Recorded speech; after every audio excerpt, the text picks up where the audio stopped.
Nous avons le plaisir d'être en ligne avec le Rav Israël Arnov. Rav Israël Arnov, bonjour, Boker Tov. Bonjour Boker Tov, bonjour Daniel. Merci d'être avec nous ce matin. Je rappelle à nos auditeurs que vous êtes le chaliach du mouvement Chabad Lubavitch, du Rabbi de Lubavitch dans le nord de Tel Aviv pour la communauté francophone qui est importante, il faut le souligner, à Tel Aviv et dans le nord en particulier. Et nous vous avons sollicité pour revenir sur cette vidéo virale que tout le monde a vue ces derniers jours de cette femme israélienne laïque qui interpellait des jeunes Israéliens qui était en train de mettre les tefilines avec l'un de vos collègues, on va dire un des shlichei Chabad qui mettait les tefilines sur la place Abima, non loin du théâtre Abima. Ça fait le tour, on va dire, des réseaux sociaux. Ça a été vu et répercuté parce que il y a beaucoup de gens qui ont été choqués par les propos de cette femme qui s'en prenait aux jeunes en leur disant pourquoi vous êtes en train d'essayer d'être endoctriné par le shaliach Chabad alors que celui-ci, lui, ne faisait que mettre les tefilines. Alors d'abord, je voudrais savoir si effectivement cette vidéo elle est le reflet d'un état d'esprit que vous constatez vous-même dans le nord de Tel Aviv. Alors je vais vous dire la vérité, c'est que avec les stands de tefilines que nous avons au nord de Tel Aviv, on était un peu partout à Tel Aviv, à 99%, je dirais même plus 99,9%, la réaction elle est bonne. Les gens ils veulent, ils mettent les tefilines, ceux qui veulent pas ils disent Yom Tov, Toda Rabba, Lo Toda, non merci, et ça s'arrête là. Très, très, très rarement, nous avons une réaction pareille ou quelqu'un qui vient filmer, qui vient, si on peut dire, embêter un petit peu la personne qui est au stand en train de mettre les tefilines. Donc, en réalité, c'est un cas, je dirais, sur 10 000 peut-être. C'est vraiment très, très rare. Même ici à Tel Aviv, même au nord de Tel Aviv, au maximum, c'est l'autoda et la personne s'en va. Et peut-être même une réaction contraire, c'est-à-dire que même des gens laïcs vous encouragent dans cette initiative de mettre les tefilines ou de faire mettre les tefilines?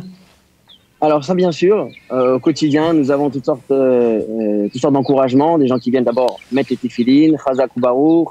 Ça arrive même parfois, et vous allez peut-être être choqués, étonnés, quelqu'un qui a une allure pas forcément religieuse, qui vient, qui met les tefilines, et ensuite qui dit, écoute, est-ce que ça te dérange si je reste avec toi un petit quart d'heure, une petite demi-heure, pour moi aussi à mon tour de proposer de mettre les tefilines aux passants. Et donc à son tour, lui aussi va prendre un coin du stand, il va avoir une paire de tefilines dans les mains et il va demander aux passants est-ce que vous voudriez mettre les tefilines. Donc ça arrive vraiment, donc encouragé, nous sommes très encouragés par vraiment la grande majorité de la population, même ici à Tel Aviv, même ici au nord de Tel Aviv.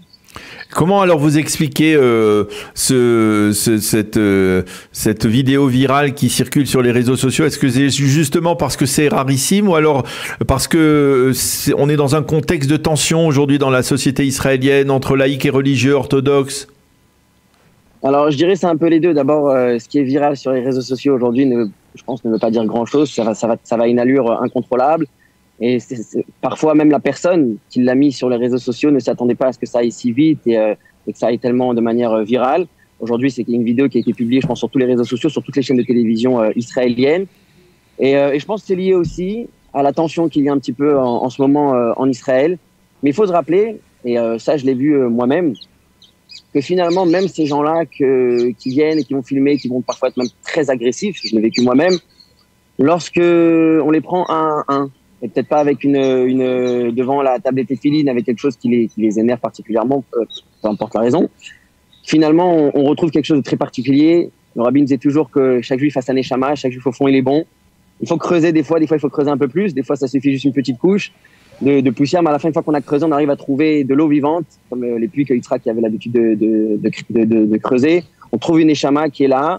Donc en réalité, je pense que même ces gens-là qui sont très en colère, très agressifs, qui représentent, comme on a dit tout à l'heure, une minorité, au plus profond d'eux-mêmes, ils ont cette neshama qui les rattache au peuple juif profondément et qui reste bon à l'intérieur d'eux-mêmes.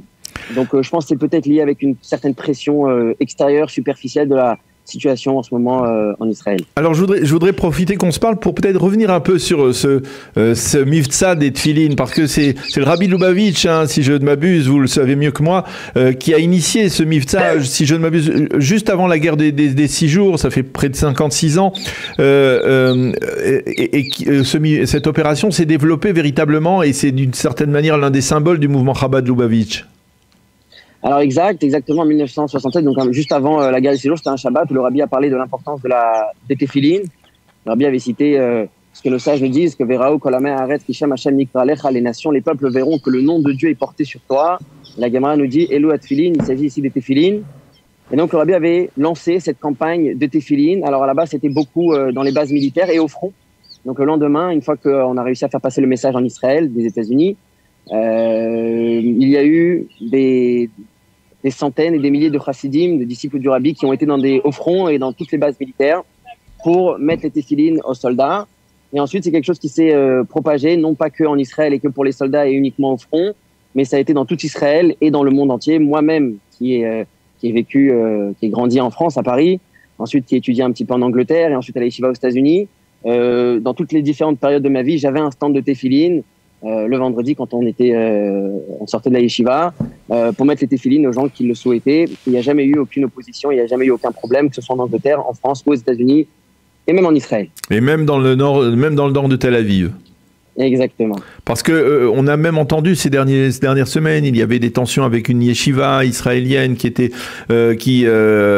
s'était installée, qui voulait se développer. On voit d'un côté une opposition de certains, on va dire plus radicaux, et même chez les laïcs, on voit une volonté quand même malgré tout de rester unis, de rester avec cette proximité, avec la tradition. Bien sûr, et je vais vous dire plus que ça, ce type d'événement ou ce genre de vidéo, finalement, il réveille, il touche à un point sensible chez le peuple juif. Et dans cette dernière période où il y a eu comme ça un peu une lutte et un combat contre les stands de téphilines, on voit qu'au contraire, les gens qui nous entourent, ça, on parle à la Shetach, dans la réalité, pas sur les réseaux sociaux et pas sur les chaînes de télévision, non seulement que ça n'a pas diminué, mais au contraire, il y a de plus en plus de gens qui viennent et qui disent, écoute, normalement, je vais pas les téphilines, je les aurais pas mises, même en te voyant. Mais là, avec ce qui se passe, je veux quand même manifester mon soutien à au mouvement Chabad ou à cette campagne du Rabbi. Et donc, les personnes vont venir mettre le téphilin. Donc, non seulement, si on regarde un petit peu les chiffres, les statistiques, non seulement que ça n'a pas diminué les stands de téphilin ou la mise de téphilin dans quoi que ce soit, mais au contraire, ça a que fait amplifier, ça a réveillé, je pense, ça a touché un point sensible chez une grande partie du Ham Israël, du peuple juif, qui décide maintenant de venir mettre les téphilines dans ces différents stands à Tel Aviv et partout, je pense, en Israël. Alors, une dernière question, Rav Israël Arnov. Le mouvement Chabad Lubavitch, on le voit, il est présent même dans le nord de Tel Aviv et en particulier pour le public francophone. Alors, c'est quoi exactement Chabad francophone dans le nord de Tel Aviv? Donnez-nous quelques informations sur votre activité. Alors, là déjà, on est en direct du nord de Tel Aviv, sur le parc Ayarkon. Nous avons un Bet Chabad à la rue Yirmiyahu, donc qui est juste à côté du port de Tel Aviv, pas le port de Yafo, le port de Tel Aviv, donc qui est le nord de Tel Aviv. Et donc, nous avons toutes sortes d'activités pour les enfants, pour les adultes, pour les jeunes. Nous avons un club ado pour la jeunesse de 14 à 18 ans. Nous avons un Gan Israël qui se développe là pour le mois d'août, pour la première fois, un Gan Israël francophone dans le nord de Tel Aviv.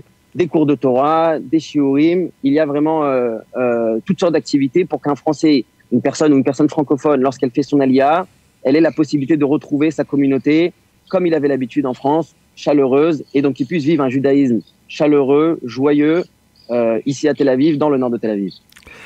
Eh bien, Rav Israël Arnov, merci beaucoup d'avoir accepté de répondre à nos questions ce matin, de nous avoir donné d'une certaine manière une petite étincelle d'optimisme dans tout ce qui se passe dans la réalité israélienne, à savoir que même mi'ez yachol latzet matok, c'est-à-dire que même de quelque chose qui peut apparaître abrupt, eh bien peut sortir de doux pour le Ham Israël. Merci beaucoup d'avoir été avec nous ce matin et bonne journée, à bientôt.